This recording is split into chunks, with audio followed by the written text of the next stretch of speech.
Bismillahirrahmanirrahim. Assalamualaikum warahmatullahi wabarakatuh.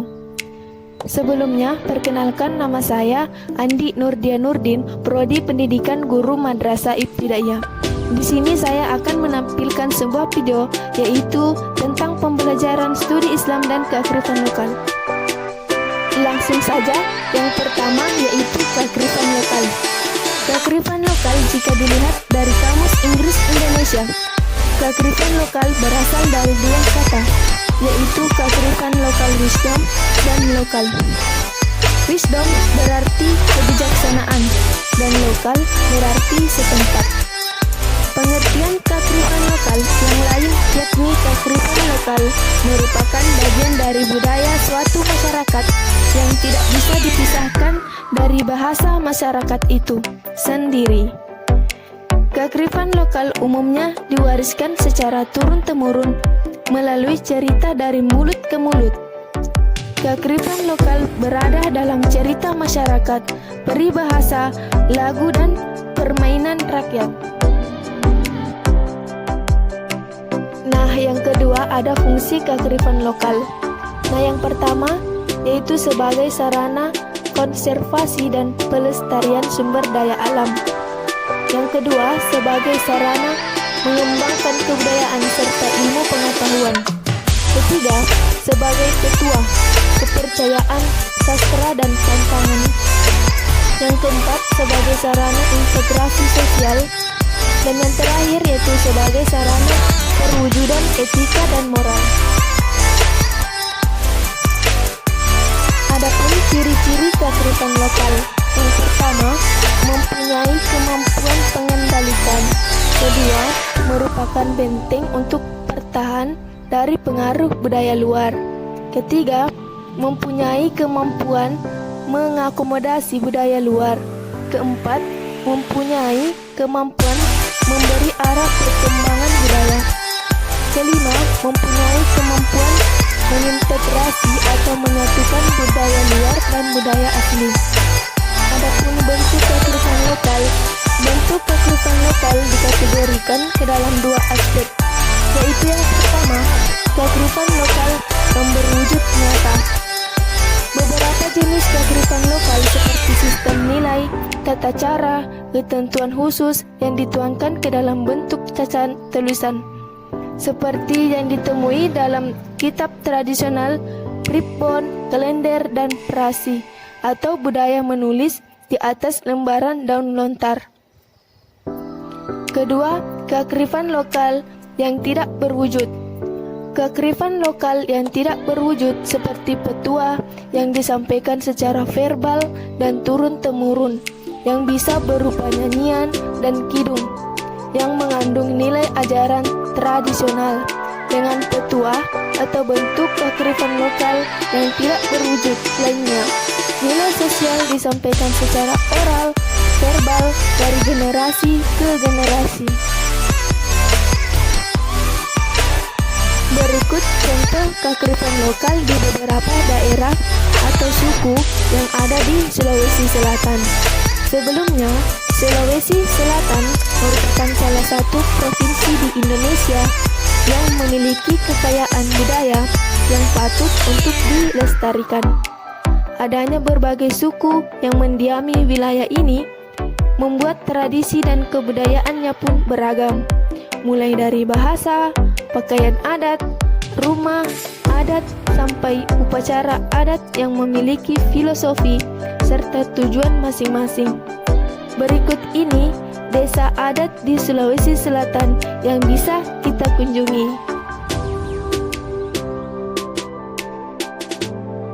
Nah, yang pertama yaitu kampung adat Amatoa yang ada di Bulukumba. Kampung ini merupakan salah satu kampung adat tertua di Sulawesi Selatan, tepatnya di desa Tanatoa, Kajang, Bulukumba. Suku Kajang dikenal memiliki ilmu gaib dan hal berbau mistis. Hal tersebut menjadi salah satu penyebab suku ini cukup disegani. Selain itu, mereka juga memiliki keunikan dalam hal berpakaian. Mereka mengenakan pakaian serba hitam dari hasil tenunan dengan berwarna alami. Warna hitam memiliki makna kesetaraan, kesederhanaan, dan bersahaja. Selain pakaian, bentuk, warna, dan ukuran rumah dari suku ini pun seragam, dengan dinding papan dan atap rumpia serta menghadap kiblat, sedangkan rumah Amatoa menggunakan dinding bambu.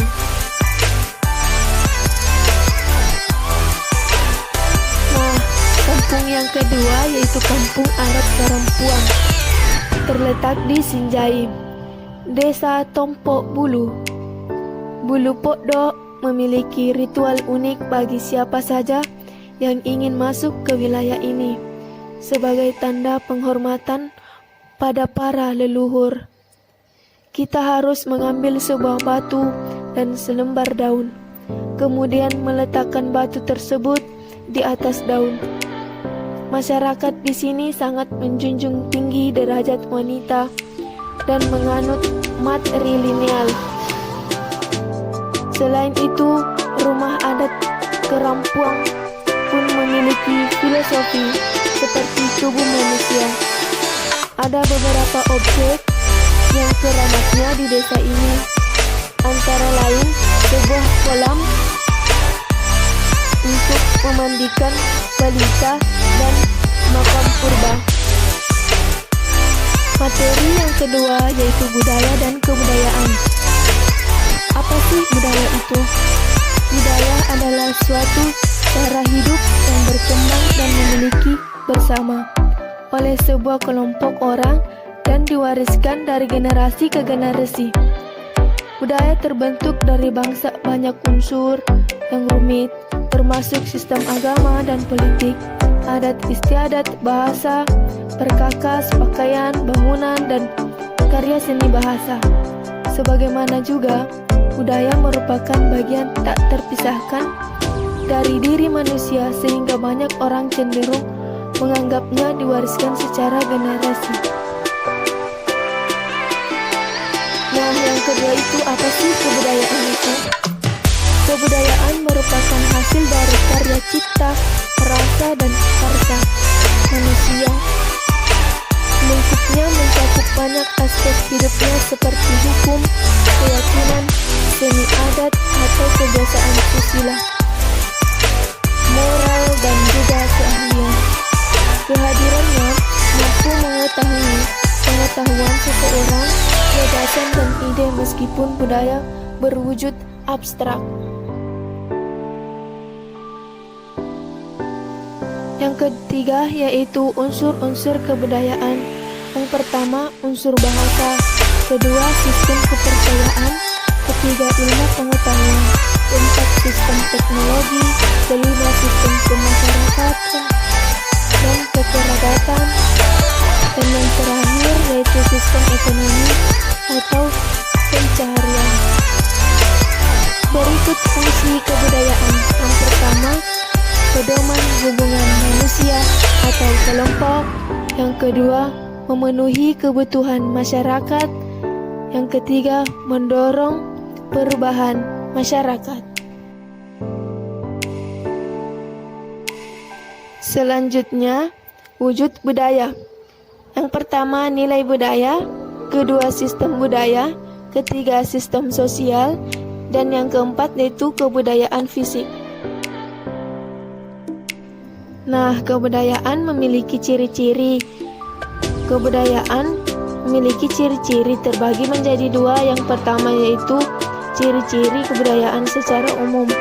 Ciri-ciri umum yang pertama yaitu kebudayaan dapat dipelajari, kebudayaan dapat diwariskan, kebudayaan hidup dan berkembang dalam masyarakat, kebudayaan dapat berubah, kebudayaan bersifat terintegrasi. Nah, yang kedua itu ciri-ciri kebudayaan daerah.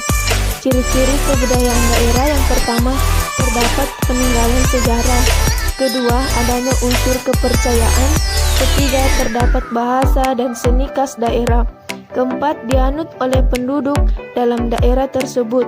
Kelima, terdiri dari unsur kebudayaan tradisional dan kebudayaan asli.